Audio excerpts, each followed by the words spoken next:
सुप्रभात पिलामाने आज आम दशम श्रेणी पोषण विषय को आलोचना करबा। पिलामाने आम मैंने जानिछे प्रत्येक जीवंत जीवर शरीर में विभिन्न प्रकार जैव रासायनिक क्रिया सराबराह भाव में सबु समय चली था। ताले यही समस्त जैव रासायनिक क्रिया चलने आमको शक्तिर आवश्यकता रही। ये आम मन में प्रश्न आसो पिलामाने शक्ति आम कौटी पाई? निश्चित रूपे पिलामाने आम शक्ति खाद्य ही पाई ताले खाद्य मन पड़ुचे आम खाद्य आम कौटू पाइपर? खाद्य पिला माने आमे सबुज उद्भिद ठारू पाइथां। सबुज उद्भिद आलोक श्लेषण प्रक्रिया मृत्तिकास्थ जल और खनिज लवण और सूर्यालोक को ग्रहण करी आमर पत्र तार श्वेतसार जातीय खाद्य प्रस्तुत करते और से श्वेतसार जातीय खाद्य को आम जीव जगत प्रत्यक्ष व परोक्ष भाव में खाद्य रूपे ग्रहण करें। तार प्रत्येक जीवंत जीव खाद्य ग्रहण यही प्रणालीटा को आम कौन कहवा ना पोषण बोली आम कहीपर। तापर पिलामाने देख जो खाद्य आम खाऊे पिलामाने ये खाद्य गुड़िक आमर जटिल उपादान अच्छी। ताले जटिल खाद्य प्रथम आम कौन होची आम खाद्य को जिते ग्रहण करुचे जटिल खाद्य आम सरल उपाय सरलीकृत हो सरल खाद्य आम परिणत होची। ताले जो खाद्यटी आम जटिल उपाय अच्छी जटिल अवस्था अच्छी से सरलीकृत खाद्य परिणत होची।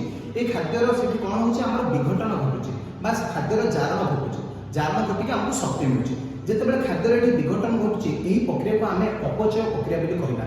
यह तथाकथित एक ध्वंसात्मक प्रक्रिया से भाव में पाने जो देखा से सरलीकृत खाद्य आमर पुणी पुनर्बार जोड़ी हुई संयोजित हुई आम शरीर विभिन्न प्रकार क्रियाकलाप व्यवहृत होता है नियोजित होता है आम चय प्रक्रिया कहता। ताले ये उभय चय और उपचय अपचय मिसिक आम कौन चयापचय प्रक्रियाटी होता है। तापर पिलामाने आम देखा जे खाद्यर प्रकारभेद संपर्क में बुझा।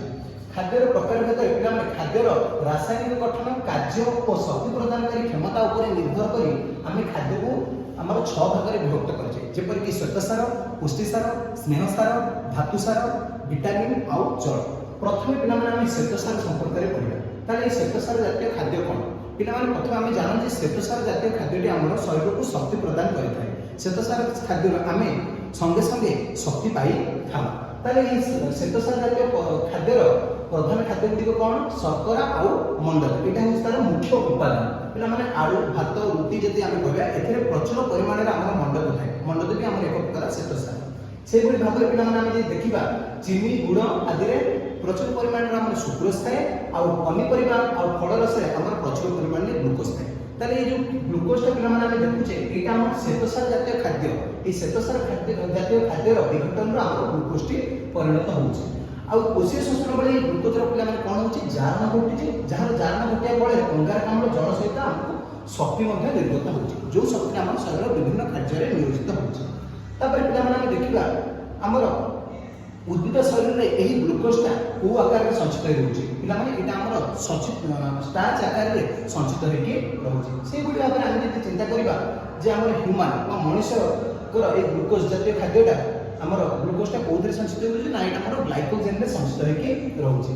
आउ गोटे जिन पे जाना 1 ग्राम श्वेतसार मोर केते किलो जूल शक्ति मिलूँ पे 1 ग्राम श्वेतसार मोर 16 किलो जूल शक्ति मिलता है। तापर से पे परवर्ती खाद्य आज पे जी तुम पाठ पढ़ेगी से पाठ तुमने भल भाव पढ़ो। आज किसी क्वेश्चन तुमको व्हाट्सएप तुम प्रिपेयर करके मो व्हाट्सएप नंबर